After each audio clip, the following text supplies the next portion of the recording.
Assalamualaikum warahmatullahi wabarakatuh. Selamat siang, salam sejahtera bagi kita semua. Shalom, Om Swastiastu, Namo Buddhaya, salam kebajikan. Kami menolak mosi, Dewan ini akan mengadopsi mekanisme student loan di Indonesia dan menentang argumen dari tim proposisi. Kenapa? Karena masih banyak ketidakmampuan negeri ini dan kurangnya kapasitas masyarakat atau sumber daya manusia kita dalam menghadapi adopsi kebijakan ini. Kami memiliki beberapa poin argumen untuk memperkuat argumen kami.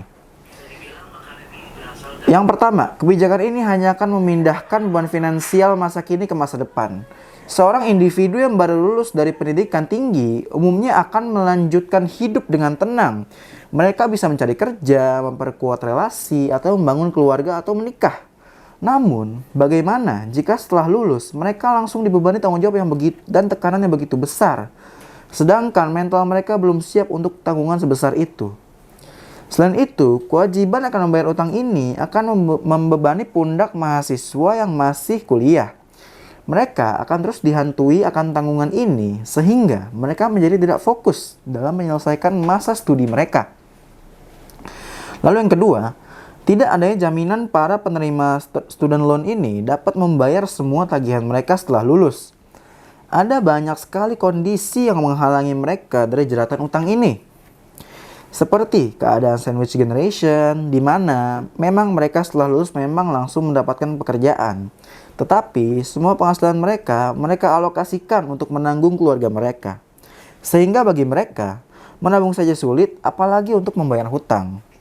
Selain itu, keadaan seperti sudah meninggal, ekonomi keluarga yang tiba-tiba jatuh, dan sebagainya dapat menjadi bumerang bagi pemerintah dengan semakin membebani APBN yang digelontorkan. Lalu yang ketiga, jika memang tujuannya untuk membantu pendidikan, terutama untuk kaum menengah ke bawah, kenapa tidak beasiswa saja yang diperluas? Dengan tujuan yang sama, maka lebih baik bagi mahasiswa untuk menyempurnakan program beasiswa saja, karena tidak membebani tanggungan bagi mereka di masa depan. Selain itu, bagi kami, seleksi penerimaan beasiswa tidak seburuk itu. Karena selain salah sasaran yang berlatar ekonomi, ada banyak juga salah sasaran yang berdasarkan kompetensi. Banyak penerima beasiswa yang memang mereka dari golongan bawah, namun mereka tidak punya semangat belajar dan komitmen yang baik. Lalu, argumen keempat, ketidakpastian lapangan kerja di masa depan. Nyatanya, banyak para fresh graduate saat ini yang masih menganggur. Hal ini akan semakin buruk jika ada limpahan fresh graduate baru melalui program student loan ini, namun tidak diimbangi ketersediaan lapangan kerja. Menurut kami, keluasan lapangan kerja dapat lebih efektif dalam memutus rantai kemiskinan dibanding program student loan yang diajukan ini.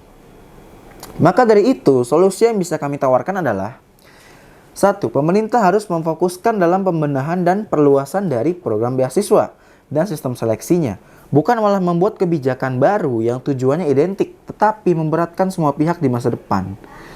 Nomor 2, selain itu, pemerintah juga harus memastikan ketersediaan lapangan kerja yang memadai di masa depan untuk menunjang para fresh graduate baru yang baru memulai kehidupan dewasa mereka. Kesimpulan dari pendirian kami adalah, pertanyaan dalam debat ini bukan apakah masyarakat berhak mendapatkan pendidikan.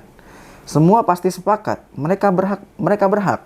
Pertanyaannya adalah, apakah akses menuju pendidikan harus dibayar dengan kecemasan utang di masa depan? Tim kami menjawab, tidak. Oleh karena itu, kami menolak mosi ini. Sekian, terima kasih. Wassalamualaikum warahmatullahi wabarakatuh.